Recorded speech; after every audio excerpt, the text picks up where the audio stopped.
sua Bíblia aberta em Apocalipse. E conforme a aula for sendo ministrada, confira, por favor, na Bíblia se aquilo que estamos falando está de acordo com a palavra de Deus. Esse é o principal. Mais importante que quem fala, meu irmão e minha irmã, é sobre o que se fala. É assim na igreja, é assim no culto, é assim na pregação, é assim na escola bíblica dominical. Então, sempre confira com a palavra de Deus. Não importa o que está falando. Pode ser o pastor Valdo, pode ser alguém muito melhor, como o pastor Hernandes. Não importa a pessoa. O que importa é a palavra de Deus. Então, Apocalipse capítulo 1. Então, Apocalipse capítulo 1, versículo 1, começa assim. Revelação de Jesus Cristo, que Deus lhe deu para mostrar a seus servos as coisas que em breve devem acontecer, e que ele, enviando por intermédio do seu anjo, notificou ao seu servo João, o qual atestou a palavra de Deus e o testemunho de Jesus Cristo, quanto a tudo o que viu. Bem-aventurados aqueles que leem e aqueles que ouvem as palavras da profecia e guardam as coisas nela escritas, pois o tempo está próximo. Amém.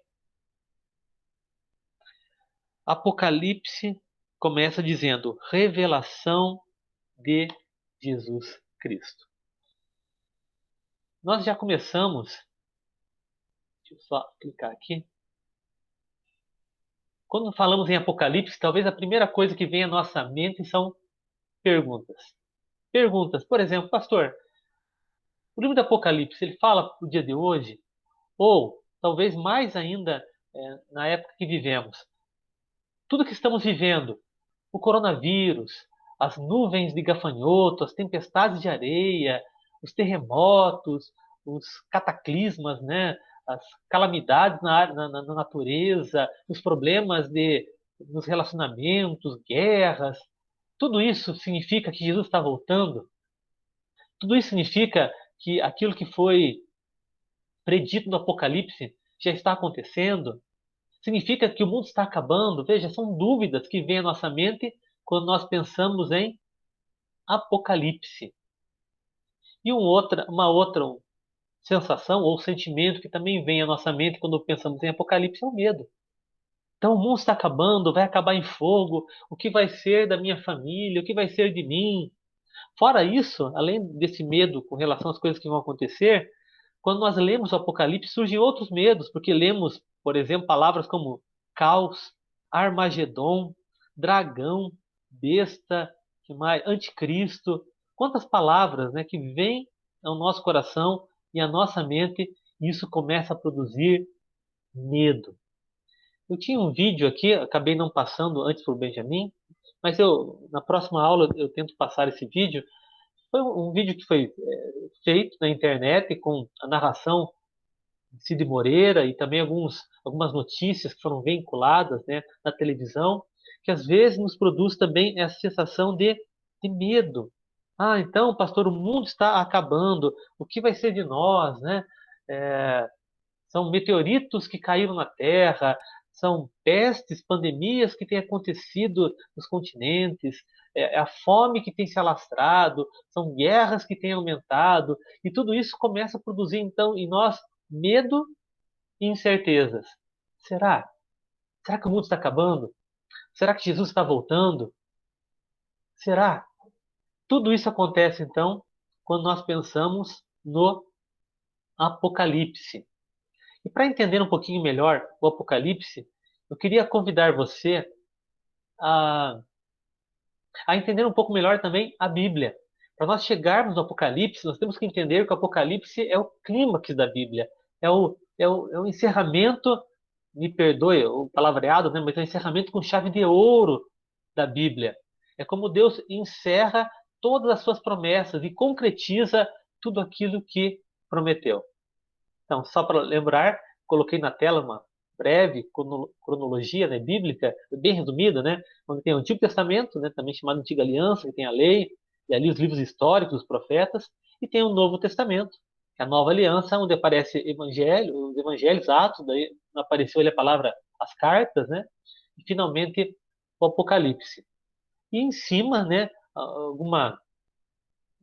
alguma ideia de tempo, mais ou menos, apenas para nós, né, partirmos de uma ideia de cronologia temporal, e aparece lá desde a criação até então o retorno de Jesus, que é o Apocalipse.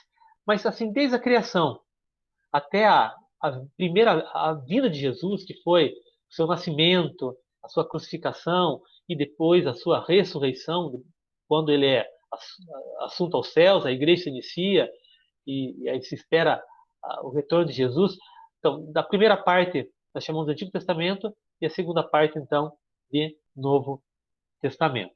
Por que isso é importante? Porque o Apocalipse ele conta novamente a história da primeira vinda de Jesus e mostra os sinais e o que vai acontecer na segunda vinda de Jesus. Então, por isso que é importante fazer essa breve cronologia da Bíblia. Eu coloquei aqui também uma divisão do Novo Testamento do professor Geloilson Boher. Ele dividiu o Novo Testamento basicamente em históricos, em epístolas e profecia. Históricos são os evangelhos, que contam a história do Senhor Jesus Cristo, e o livro de Atos, que contam a história, então, da igreja, né, através da ação do Espírito Santo. Ali há uma divisão de evangelho sinótico, suplementar, só para curiosidade, né, meus irmãos? Sinóticos é que tem a mesma visão. Né? Mateus, Marcos e Lucas têm a mesma fonte, a mesma ideia, né? Repetem quase que as mesmas histórias, e há um evangelho suplementar de João, que ele tem um objetivo um pouco diferente, né? O objetivo de aumentar a nossa fé e alicerçar a nossa fé para que não fôssemos enganados por agnósticos e outros grupos da época que não criam em Jesus como verdadeiramente Deus e verdadeiramente homem. Depois temos as epístolas, as cartas paulinas, que são as cartas de Paulo, e as demais cartas, também chamadas de cartas gerais. Aqui já começam algumas curiosidades que no Apocalipse a gente vai aprofundar mais. As cartas de Paulo, quando Paulo escreve cartas para as igrejas, ele escreve para 7 igrejas. Veja comigo. Romanos, Coríntios, Gálatas, Efésios, ou melhor, a igreja em Roma, a igreja em Corinto, a igreja na Galácia, a igreja em Éfeso, a igreja em Filipos, a igreja em Colossos e a igreja em Tessalônica. Algumas, ele até mandou 2 cartas, mas ele enviou cartas para 7 igrejas. Depois ele também envia carta a alguns indivíduos, né, como Timóteo, Tito e Filemão. Temos também as cartas gerais, cartas que foram escritas à igreja, aos cristãos que eram judeus que se converteram e faziam parte da igreja, que é a carta de Hebreus e a carta de Tiago, e também cartas que foram escritas por Pedro, João e também por Judas à igreja, tanto de judeus que se converteram quanto de gentios que se converteram. E o último livro, então, como eu comentei, o ápice, né, o clímax da Bíblia e o fecho do Novo Testamento, assim como de toda a palavra, é o livro do Apocalipse. Aqui mais uma observação, que vai ser bem importante no Apocalipse, que a Bíblia, toda a palavra de Deus, seja Antigo ou seja Novo Testamento, ela fala de Jesus. O Antigo Testamento, na verdade, é uma promessa que ele virá. O Novo Testamento, que começa com os Evangelhos, já começa dizendo que ele veio salvar seu povo e edificar a sua igreja. Mas a partir do livro de Atos, no Novo Testamento, a mensagem agora é que ele voltará. Então veja, meu irmão, minha irmã, toda a palavra de Deus fala sobre Jesus. E o Apocalipse não é diferente. Mas nós temos que ter essa visão, que havia uma promessa, que ele viria. O Novo Testamento confirmou, ele veio, mas ele ressuscitou, depois ele sobe aos céus. E a partir do livro de Atos, há uma nova promessa. Aquele Jesus que veio, ele também voltará. Haverá uma segunda vinda de Jesus. Uma segunda vinda que será muito tratada, então, no livro do Apocalipse. Se a Bíblia fala de Jesus, então o Apocalipse também fala sobre Jesus. Na verdade, a palavra Apocalipse significa, vem do grego apocalipsis, né? Significa revelação. A palavra revelação significa da ideia de desvendamento. Imagina alguém com os olhos vendados, usando uma venda, e de repente alguém tira essa venda, há um desvendamento. E aí a pessoa olha, consegue perceber tudo que está à sua volta, tudo se revela. Essa é a mesma ideia de revelação. Ali é uma imagem basicamente do apóstolo João, com mais de 80 anos já nessa época, onde ele foi exilado numa ilha, numa colônia penal, na verdade, chamada Patmos. E ali, então, ele recebe, como diz em Apocalipse capítulo 1, a revelação de Jesus Cristo, que foi dada ao seu servo João. Então, Apocalipse significa revelação. Aqui tem alguns mapas, né, como um mapa um pouco da época, para os irmãos entenderem aonde está Patmos, né? Talvez fique um pouco ruimzinho de ver ali ainda, né? O mar Mediterrâneo, o mar Egeu. Deixa eu aproximar um pouquinho mais. Então, aqui aparece Patmos, né? Bem ali no meio, uma ilhazinha tão pequena, né? Parece tão insignificante, né? No mar Egeu, perdão, no mar Egeu, entre a Grécia e a Turquia, na verdade bem próxima à Turquia. Ali também já aparecem algumas cidades, né? Éfeso ali, né? Mileto, os irmãos darem uma olhadinha. Deixa eu pegar uma outra imagem, acho que aqui fica um pouquinho mais claro. Então ali a Grécia, a Ásia Menor, a região da Turquia, o mar Egeu, e bem aqui no meio, né, do círculo, quase no meio, aparece ali Patmos. E ali, naquelas bolinhas vermelhas, são cidades como Éfeso, Esmirna, Pérgamo, Tiatira, Sardes, Filadélfia, Laodiceia. Cidades onde o apóstolo João escreve cartas, ou melhor, uma carta para essas 7 igrejas, que na verdade é o livro do Apocalipse, né? Uma outra imagem, agora mais atual, onde dá para ver bem o mar Mediterrâneo, Grécia, a ilha de Creta, a Turquia, e lá naquela setinha ali vermelha, ali está a ilha então de Patmos.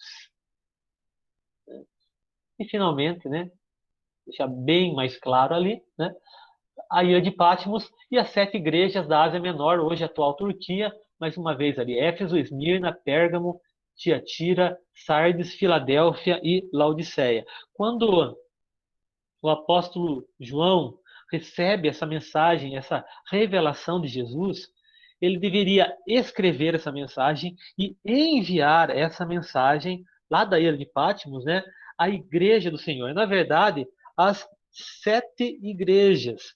É interessante que nós vamos ver daqui a pouco que várias vezes aqui no livro do Apocalipse aparece essa expressão, o número 7, né? Por exemplo, 7 estrelas, 7 candeeiros, 7 espíritos, 7 olhos, 7 chifres e por aí vai. E também 7 igrejas. Então, a partir do capítulo 2, se você depois for ler em caso Apocalipse, vai aparecer então essa mensagem escrita para 7 igrejas: a igreja de Éfeso, Esmirna, Pérgamo, Tiatira, Sardes, Filadélfia e finalmente Laodiceia. E aí nós começamos a entender que esse livro do Apocalipse, na verdade, era uma carta escrita por João, claro que ditada e mostrada pelo Senhor Jesus, porque é uma revelação de Jesus a João, que deveria chegar a essas 7 igrejas. Agora lembre comigo, quando Paulo escreve cartas a igrejas, ele escreve para 7 igrejas. E essas cartas falam diretamente com a nossa igreja. Da mesma forma, o Apocalipse foi escrito para 7 igrejas, mas essa carta, esse livro carta, Apocalipse, fala diretamente com a nossa igreja. Fala com a igreja do Senhor Jesus Cristo. Aí nós começamos a entender um pouquinho já essa simbologia do Apocalipse quando usa o termo 7. O número 7 significa plenitude, perfeição. Então, quando Paulo escreve as 7 igrejas, ele está escrevendo para todas as igrejas do Senhor Jesus Cristo, para a igreja como um todo. Da mesma forma, o Apocalipse é para a igreja como um todo. Por isso que o Apocalipse fala também ao nosso coração. Mas aqui, então, só para nós começarmos a nossa introdução, o Apocalipse foi escrito, então, por João, numa ilha chamada Patmos, que é naquela região ali da Turquia, como mostra ali no Mar Egeu, na figura. Ok? Vamos para frente, então? Se algum irmão ou irmã tiver alguma dúvida, vocês podem ir colocando no chat, no finalzinho ali das explicações, eu vou tentando responder se eu souber, senão eu vou pesquisar. Então, não fique bem à vontade. Mas vamos lá. Apocalipse, nós já vimos. Significa, então, revelação. A pergunta é, qual revelação? Ou, se tiver mais de uma revelação, né? Quais revelações? Bom, a palavra Apocalipse é revelação, mas é revelação, no versículo 1, de Jesus Cristo. Meu irmão, minha irmã, a Bíblia toda fala de Jesus. Apocalipse não é diferente. E como Apocalipse fecha toda a revelação de Deus, ela fecha de uma maneira bem completa sobre Jesus. Na verdade, Apocalipse mostra claramente quem é Jesus. Nós vamos ver nas próximas aulas que o Apocalipse é uma visão, né, dada por Deus a João. E nessa visão, para ela ser melhor compreendida, ela é dividida em 7 pequenas visões. De novo, o número 7. Né? 7 pequenas visões. Durante todo o livro do Apocalipse, de Apocalipse 1 até 22, o livro é dividido em 7 pequenas visões que, na verdade, contam sobre a mesma visão. Sobre as coisas que tinham acontecido, que estavam acontecendo, que iam acontecer, e falam de Jesus Cristo. E em cada microvisão, né? Cada dessas 7 visões, Jesus é revelado. Por exemplo, na primeira visão, Jesus é o Senhor da igreja e mostra quem é o nosso Senhor Jesus. Né? Como ele é poderoso, como ele é onisciente, como ele é onipresente, como ele é onipotente. Então, o Apocalipse, na verdade, ele revela Jesus. Talvez a primeira ideia que nós temos é, ele revela o futuro. Não, o Apocalipse não revela o futuro.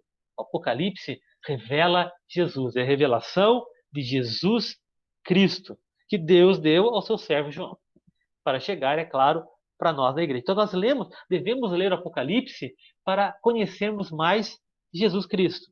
Claro, se é a revelação de Jesus, também é a revelação sobre a sua segunda vinda. Então, o Apocalipse também revela sobre a segunda vinda de Jesus. Vamos para frente. Gênero e escrita, né?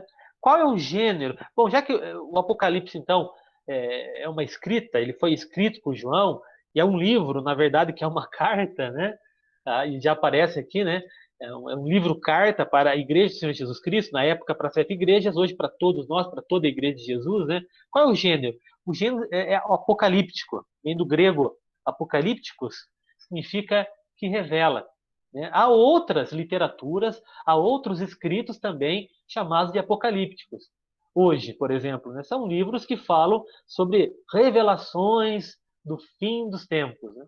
A Bíblia tem alguns livros também apocalípticos, como, por exemplo, o livro de Daniel. Se os irmãos já leram, os adolescentes estão lendo o livro de Daniel agora, né, com a Júlia, mas se os irmãos já leram o livro de Daniel, sabem que ele fala sobre revelações que Deus dá a Daniel sobre o que iria acontecer no futuro, seja, por exemplo, já para alguns estudiosos, né, o Império Grego surgindo, o Império Romano depois, o crescimento da Igreja, e também sobre o fim dos tempos, o julgamento final, ou como nós chamamos, a segunda vinda de Jesus. Então, é um gênero chamado de apocalíptico. Esse gênero, meus irmãos, ele não um gênero escrito que simboliza provocar medo nas pessoas. Não, é o contrário. O gênero apocalíptico, ele significa uma mensagem de esperança, de revelar o final para trazer fé e esperança aos que estão sofrendo.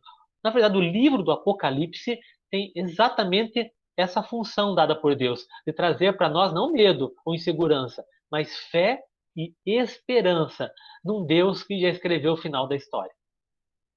Qual é a visão do Apocalipse? Bom, a visão do Apocalipse é mostrar para nós aquilo que é invisível. Mas não só mostrar, mas também ver e ouvir. É muito interessante isso. Né? Por exemplo, Apocalipse capítulo 1, versículo 10, diz assim: Achei-me em espírito no dia do Senhor e ouvi por trás de mim uma grande voz como trombeta. Continua dizendo: o que vês, escreve em livro e manda às 7 igrejas. Sempre vai aparecer no Apocalipse essa questão do ver e ouvir. Ou seja, esse livro foi escrito para que ele fosse lido.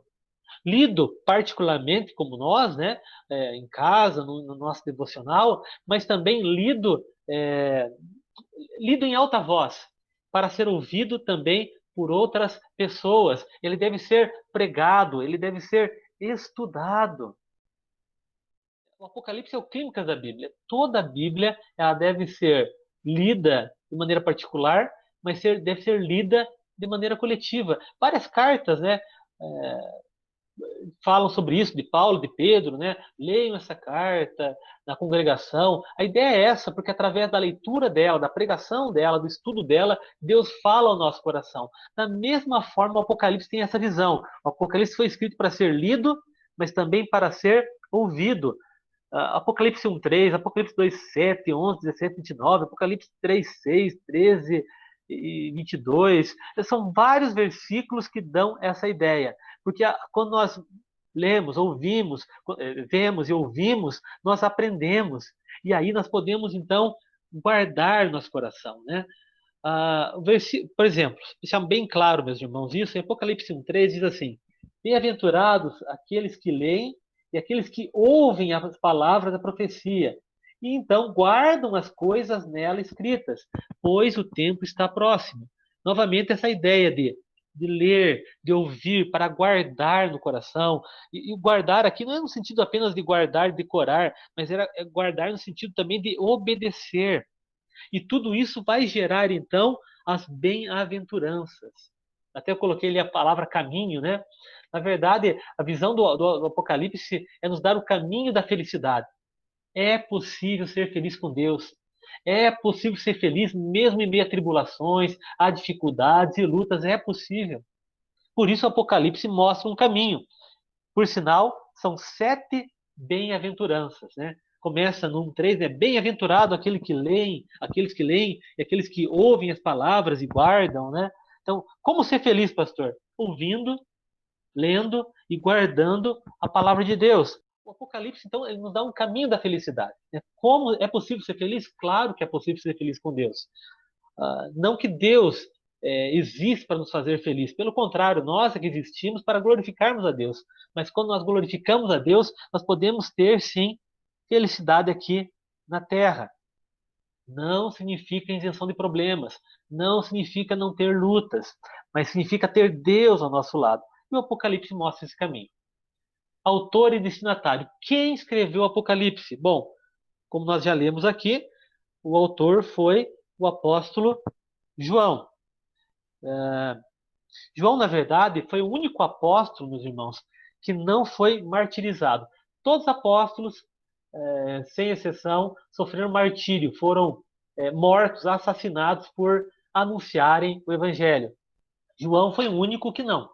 Na verdade, nesse livro, ele foi exilado, ele foi preso numa colônia penal, numa ilha chamada Patmos, próxima, né, à região da Turquia, como já vimos no mapa, mas não foi martirizado. Sabemos também, segundo a história, João depois acaba sendo solto da ilha e volta então para a igreja.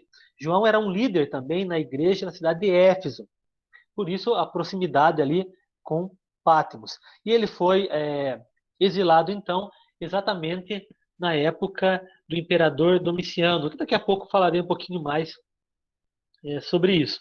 O capítulo 1, versículo 9 diz assim: Eu, João, irmão vosso, companheiro de tribulação no reino da perseverança, em Jesus, achei-me na ilha chamada Patmos, por causa da palavra de Deus e do testemunho de Jesus. Então, ou seja, ele deixa claro que ele estava ali, que ele foi preso ali, por pregar o evangelho, por testemunhar sobre Jesus.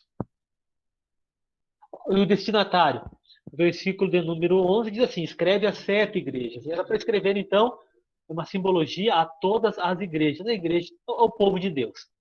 Né? Local e época, mais uma vez o local Ilha Patmos, e a época, o ano aproximadamente 95 depois de Cristo. Né? Lembrando que o apóstolo João, então, ele estava preso nesse momento, nessa ilha chamada Patmos, né, por causa do testemunho de Jesus. Então, ele tem uma visão do céu. O Senhor Jesus aparece a ele e dá esse mandamento, né? No capítulo 1, versículo 19. Escreve, pois, as coisas que viste, ou seja, as coisas do passado, as que são as coisas do presente e as que hão de acontecer depois dessas, que são as coisas que aconteceriam no futuro. Veja, então o Apocalipse não é um livro apenas de futuro. Na verdade, é um livro que mostra o passado, que mostrava, e para nós hoje também, porque não mostra o presente, e que também mostrará o futuro. Por isso, essa ideia de revelação, essa ideia de desvendamento, para nos mostrar, então, aquilo que Deus já tem planejado, né? Eu coloquei aqui um pouquinho de história e contexto de recapitulação. Então, vou soltar um pouquinho da história. Em 450 a.C., Joel, o apóstolo, perdão, o profeta Joel, ele fala de uma terrível praga de gafanhotos, seca que arrasam a terra de Judá, e começa a falar de alguns sinais, né? Sinais do julgamento de Deus, para que o povo então se arrependesse dos seus pecados, que se voltasse para Deus. E ele mostra então que cada sinal, cada dificuldade que vemos na natureza e na terra, fazem parte também da permissão de Deus, como um julgamento de Deus, como um sinal para que o homem se voltasse para o Senhor. Mas Joel também escreve que nos últimos dias Deus derramaria o seu espírito sobre o seu povo. Inauguração de novos céus e nova terra. Isso foi com o apóstolo Joel, um dos últimos livros do Antigo Testamento. E o último livro do Antigo Testamento, o livro de Malaquias, que foi escrito mais ou menos em 430 a.C., o profeta Malaquias apresenta então uma mensagem de Deus de arrependimento, que o povo deveria se arrepender, deveria se purificar, porque Deus enviaria seu mensageiro para preparar o caminho e o povo precisava se voltar para Deus. Então, o último livro do Antigo Testamento, Malaquias, volta-se a ideia então do arrependimento e um anúncio do mensageiro que prepararia o caminho. Possivelmente aqui a ideia de João Batista preparando o caminho para o Senhor Jesus Cristo. Após esse livro, em 430, houve o que nós chamamos de silêncio de Deus, ou um período chamado intertestamentário. Foram 400 anos, onde não houve nenhuma manifestação por meio de um profeta da parte de Deus, não houve livros inspirados por Deus. Por isso que a nossa Bíblia termina, a Bíblia hebraica, né? No caso, termina também com Malaquias, e a Bíblia protestante, evangélica, ou o nome que nós quisermos dar, também termina com Malaquias e só se inicia então com os evangelhos. Temos também, é claro, a Bíblia católica, e aqui de maneira alguma queremos falar da Igreja Católica, o objetivo não é esse, mas a própria Bíblia Católica coloca livros ali que ela chama de deuterocanônicos, ou seja, de um outro cano, de uma outra regra, onde foram incluídos, na verdade, oficializados, né, num processo chamado de Contra-Reforma, que foi contra a Reforma Protestante, livros, na verdade, que nós cremos que não são inspirados por Deus. Por quê, pastor? Porque simplesmente contém erros, né? Crendices, superstições, e foram escritos na época onde houve o silêncio de Deus, não houve profeta na terra. Então nós sabemos que são livros interessantes de ser lidos, mas não são inspirados por Deus. Porque a inspiração de Deus, ela cessou no livro de Malaquias e só retornou 400 anos depois com os evangelhos. E durante todo esse tempo, muitos impérios passaram, né, sobre a terra, como o Império Egípcio, nós vemos no Antigo Testamento, o Império Babilônico, na sua primeira fase, o Império Assírio, o Império Babilônico na sua segunda fase, com Nabucodonosor, o Império Medo-Persa, ali na região do Irã, da Pérsia, né, com Ciro, depois Dário. Tudo isso nós vemos no Antigo Testamento. Mas nesses 400 anos surge, então, um novo império, chamado Império Grego. O Império Grego foi iniciado por um macedônico, Alexandre o Grande, filho de Felipe II da Macedônia. Felipe II já tinha sido um conquistador, mas Alexandre, então, expande, né, essas conquistas e inaugura o que nós chamamos de Império Grego. E através do Império Grego também ele começa o helenismo. O que é o helenismo? Era a forma de Alexandre transmitir a cultura helênica, a cultura grega, a linguagem grega, a visão grega de mundo, a filosofia grega, as roupas gregas, a arquitetura grega, tudo isso faz parte do helenismo. Então, onde Alexandre, o macedônico, não era nem grego, era macedônico, passava, ele instituía então o helenismo. E ele fez do Império Grego um dos grandes impérios mundiais. Depois que ele morre, no ano 323, dois generais assumem então o império e dividem o império. Há o general Ptolomeu, que assume então a região ali do Egito, e nós vamos conhecer essa dinastia, né, ptolomaica, é bonito falar isso, né, a história, através de uma personagem muito famosa chamada Cleópatra. Né? Cleópatra, na verdade, foi filha de Ptolomeu XII, né? A famosa Cleópatra, né, que nós estamos falando, foi a Cleópatra VII, no ano 50 a.C., quase ali um pouquinho antes do nascimento de Jesus. Foi nessa região. E também a outra região, que englobava a Palestina, ficou com Seleuco. Aí começaram o governo dos Seleucidas. E para nós é interessante, no ano 168, mais ou menos, quando um Seleucida chamado Antíoco IV Epifânio, Epifânio significa Deus manifesto, ele se achava a manifestação de Deus. Esse, então, governador, ameaçado pelos romanos, ele intensifica a helenização da Palestina. A Palestina sempre foi um território complicado para vários imperadores, porque ela era formada por judeus convictos na palavra de Deus, no modo bíblico de viver. E quando chega a helenização, isso foi muito complicado na Palestina, porque a helenização não trazia só a cultura grega, no sentido de literatura grega, filosofia grega, língua grega, mas trazia também os deuses gregos. E os judeus, é claro, que não aceitavam isso. Então, no ano 168 a.C., um homem chamado Antíoco IV, como eu comentei, cometeu a abominação das abominações. Ele sacrificou um porco dentro de um templo em Jerusalém em nome de Zeus, um sacrifício para Zeus. Isso foi a abominação das abominações, a desolação das desolações, né? Como o próprio já profeta Daniel havia profetizado, né? Havia dito da parte de Deus. Um ano depois, então, no ano de 167, acontece a revolta dos Macabeus, né? Um sacerdote chamado Matatias e seus 5 filhos, né? João, Simão, Judas, Eleazar e Jonas se revoltam, né, contra essa situação e começam então uma campanha. Eles reconquistam o templo e rededicam o templo ao Senhor através de um homem chamado Judas, também chamado de Macabeu, que significa martelo, um homem duro, né? Ali tem toda aquela história do Hanukkah, da tradição judaica, acontece aí. E aí começa também a chamada dinastia dos Asmoneanos. Asmon era um ancestral dos Macabeus. Ou seja, começa então a liderança dessas pessoas na Palestina ali e no meio judaico. Judas Macabeu, por exemplo, ele se tornou sumo sacerdote nessa época. E lembrando os irmãos que um sumo sacerdote, um sacerdote, deveria vir da tribo de Levi. E Judas Macabeu não era da tribo de Levi, mas ele assume então esse cargo porque ele conseguiu rededicar o templo a Deus. E aí, meus irmãos, já começam vários problemas em Israel nessa época. Aí vai surgir partidos, daqui a pouco nós vamos comentar um pouquinho mais sobre isso, como os saduceus que apoiavam esse governo, mas havia os fariseus que eram contra.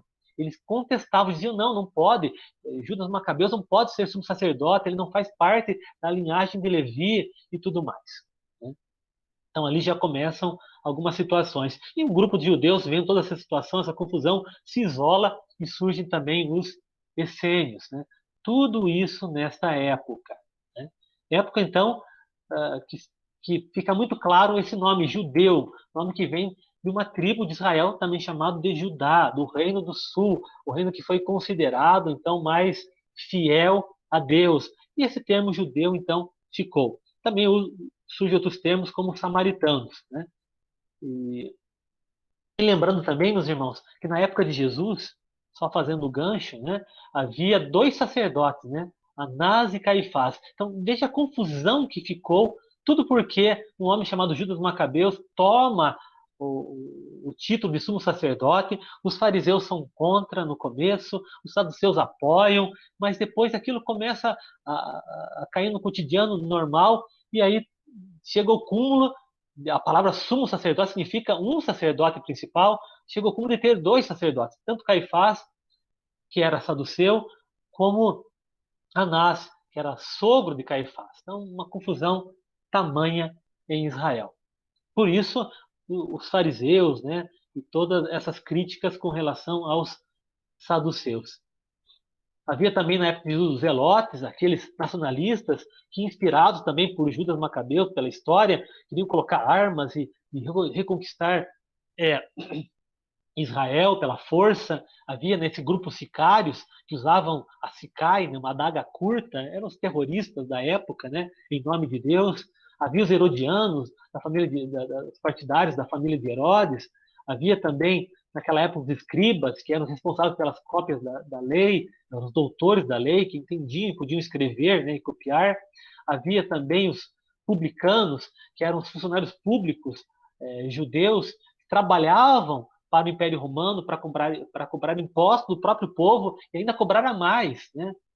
Era muito complicado, a tal ponto que os publicanos não eram aceitos como verdadeiros judeus, né? O dízimo deles não era aceito nas sinagogas, eram detestados pelo povo, né? Havia também o Sinédrio, que era o principal tribunal religioso judaico, a Suprema Corte de Israel, tudo isso nessa época. Mas nessa época também havia o Império Romano e os governadores na região da Palestina. Só fazendo também um gancho da escola dominical para a gente aprender um pouquinho mais. Na época quando Jesus nasce, quem estava no governo da Palestina era um homem chamado Herodes, o Grande. Ele era um idumeu, ou um edomita, de Edom, né? Descendente de Esaú. Ou seja, não era judeu. Na verdade, ele se torna um judeu prosélito. O que é um prosélito? Ele acolhe a religião judaica, ele se converte ao judaísmo. Né? E esse Herodes o Grande foi conhecido como grande pelos grandes projetos arquitetônicos e obras que ele fez também, mas também pela sua grande maldade. Ele teve 4 filhos, né? Ele acaba falecendo no ano 4 antes de Cristo. E aqui sempre vem aquela confusão, mas pastor, como é que ele falece no ano 4 de Cristo e Jesus nasceu depois? Não, Jesus na verdade nasceu aproximadamente no ano 6 antes de Cristo. Há um erro do calendário gregoriano, né? Não fecha as contas, mas não é um erro bíblico, é um erro dos estudiosos, do Papa Gregório, que não fizeram as contas certas. Né? Na verdade, Jesus então nasceu 6 anos antes de Cristo, é estranho, né? E 4 anos antes de Cristo, Herodes, que havia feito aquela perseguição contra as crianças até de 2 anos, né? Aquela tragédia, aquela bárbare, né? Acaba falecendo. E seus filhos, Arquelau, Herodes Antipas e Filipe, assumem a região. Arquelau assume a Judéia, Herodes Antipas a Galiléia e Pérea, e Filipe a região transjordânica. Né? Havia também a região da Samaria, dos samaritanos, que pertencia à Síria. Tudo isso aconteceu nessa época. Arquelau também acaba falecendo. Pôncio Pilatos, então, assume toda a Judéia, ele era um prefeito da Judéia nessa época. Herodes Antipas cuida da Galiléia, ele é responsável pela morte de João Batista, se irmãos lembram disso.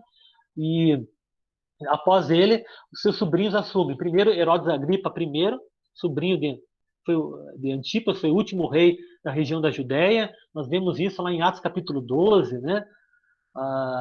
Quando ele é responsável pela morte de Tiago e prisão de Pedro, ele acaba morrendo. E depois tem Herodes Agripa II, que vai aparecer lá em Atos 24 e 25, naquela prisão de Paulo, quando havia então um outro procurador da Judéia, agora governando toda a região, chamado de Félix. Depois que Félix sai do governo, surge então o procurador Pórcio Festo. Né? Só para os irmãos terem uma ideia, que nós lemos a Bíblia, esses nomes vão aparecendo. E nessa época, então, quem comandava o Império Romano? O Império Romano, na verdade, no ano 63 a.C., ele invade Jerusalém e conquista a região da Palestina. O imperador, o general que invadiu Jerusalém em 63 foi o general romano Pompeu. Até então não havia imperadores. Depois surgem generais em conflito como Júlio César, aí aparece a primeira vez a palavra César, Marco Antônio e outros que vão se degladiando em nome do poder. Aqui, por exemplo, aparece então a Cleópatra, famosa, né, que era amante de Júlio César, que acabou sendo morta em 44 a.C. Depois ela se torna amante de Marco Antônio, que foi derrotado no conflito contra Otaviano, ou Otávio, né, no ano 27 a.C. E ela acaba então se matando, se suicida, segundo a história. E Otávio, então, que vence essa guerra contra Marco Antônio, se autodenomina Augusto, soberano, né, excelso, e ele se torna o primeiro imperador, o primeiro César. O nome César surge, na verdade, com Júlio César, mas o primeiro imperador é Otávio Augusto. É ele o imperador, né? Augusto, o imperador na época do Senhor Jesus, nascimento de Jesus Cristo. Ah, foi a época também da Pax Romana, da paz romana. Em Lucas capítulo 2, versículo 1, aparece um pouco sobre isso, mas havia paz, né? Houve um crescimento do Império Romano até o ano 14 depois de Cristo. Depois dele surge um outro imperador chamado Tibério, que assume até o ano 37. Esse é o imperador da época da crucificação de Jesus. Tibério era conhecido pela sua violência. Aparece lá em Lucas capítulo 3, versículo 1. E é Tibério, então, que coloca na região da Judéia um prefeito, um procurador seu, chamado de Pôncio Pilatos, que aparece nos 4 evangelhos, que aparece no livro de Atos e é citado também em 1 Timóteo 6,13. Depois de Tibério, surge então um imperador que fica pouco tempo, pela sua loucura, um homem chamado Calígula. Só para os irmãos terem uma ideia, era um homem que colocou o seu cavalo em Citatus como um juiz supremo na sua época. Um homem totalmente louco, desvairado, mandava matar pessoas, é algo terrível. Depois dele, houve o imperador Cláudio, onde houve o crescimento do império, do ano 41 até o ano 54. Após Cláudio, surge então Nero, outro homem louco, ditador, megalomaníaco, que, segundo a história, manda incendiar Roma e coloca a culpa nos cristãos judeus. E aí houve uma grande perseguição, os cristãos eram queimados, né, como tochas humanas à noite, houve várias crucificações, houve nessa época de Nero a morte de Pedro e também a morte de Paulo. Após a morte de Nero, surgem 4 imperadores em 69, Galba, Otão, Vitésio e Vespasiano, que acabaram brigando e Vespasiano então vence e assume o império. É nessa época de Vespasiano que há uma guerra contra os judeus. Ele até coloca o seu filho Tito como general para invadir Jerusalém, destruir o templo em Jerusalém, né? Como Jesus já tinha profetizado em Mateus 24:2, né? Que não ficaria pedra sobre pedra aquele templo, então isso acaba acontecendo, né? Só fica um muro ali para a história. Há nessa época também a fuga dos judeus de Jerusalém, que só vão voltar para Jerusalém, então nós conhecemos a história, né, com a instituição da terra de Israel, isso na década de 50 só de agora, então demora bastante. Mas tudo isso para nós conhecermos um pouco os imperadores. Depois de Vespasiano surge o imperador Tito, na sua época a construção do Coliseu de Roma, a erupção do Vesúvio, lá de Pompeia, de Estábia, né? Lembrando que o Coliseu de Roma era o circo romano, era para o povo se divertir. E a diversão eram corridas de bigas, né, de carros romanos, mas era a briga de gladiadores até a morte, infelizmente, de muitos, e também, infelizmente, a perseguição contra cristãos. Muitos eram mortos dentro do Coliseu de Roma. Depois surge então um homem chamado Tito Flávio Domiciano, que assume 81 e fica até 96. É irmão do imperador Tito e ele é conhecido pela sua grande perseguição aos cristãos.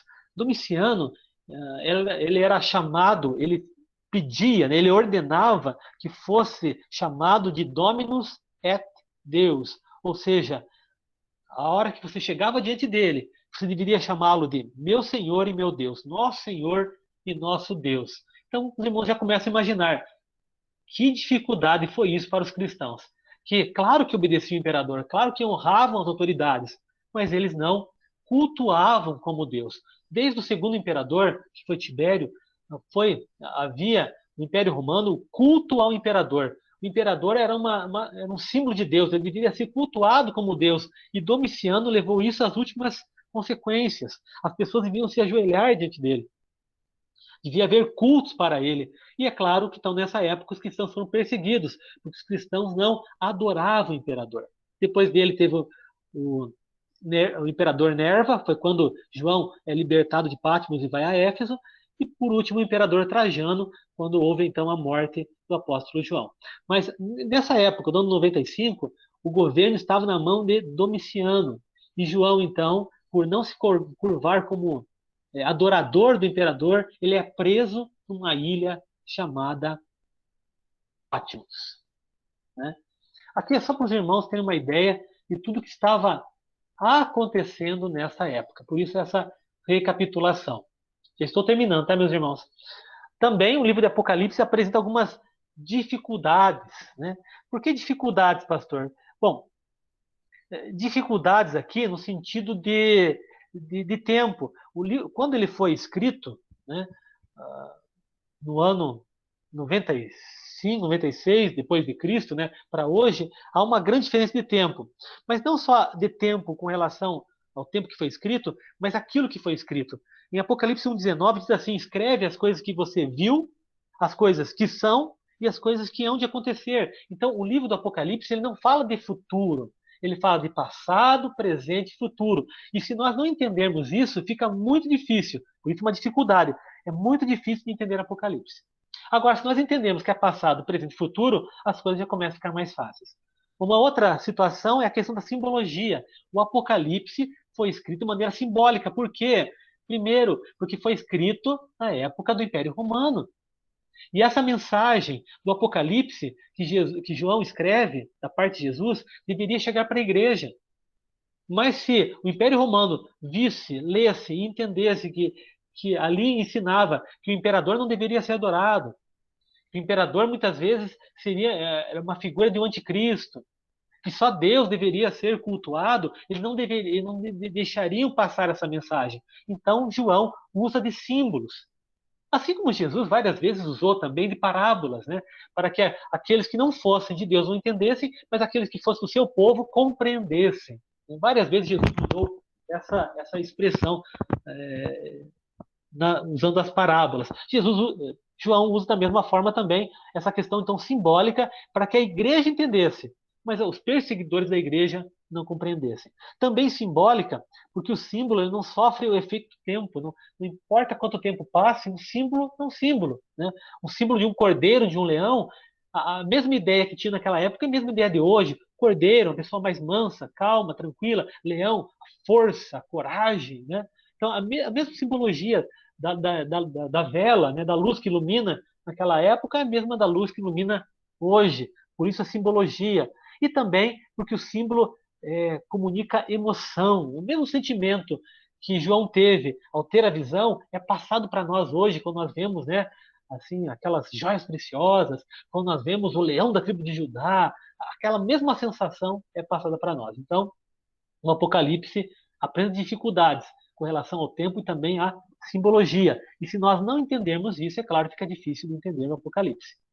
E por último, as correntes de interpretação. Há três correntes hoje do Apocalipse. A preterista, que diz assim: tudo que está no Apocalipse já aconteceu. Nós não cremos assim. Ou seja, tentam interpretar o Apocalipse de maneira literal, já aconteceu. Tem a visão futurista. Tudo que está no Apocalipse vai acontecer. Nós também não cremos assim. Nós cremos nessa visão histórica. Tudo que está no Apocalipse está acontecendo. Ou seja, já aconteceu, está acontecendo e ainda vai acontecer. Né?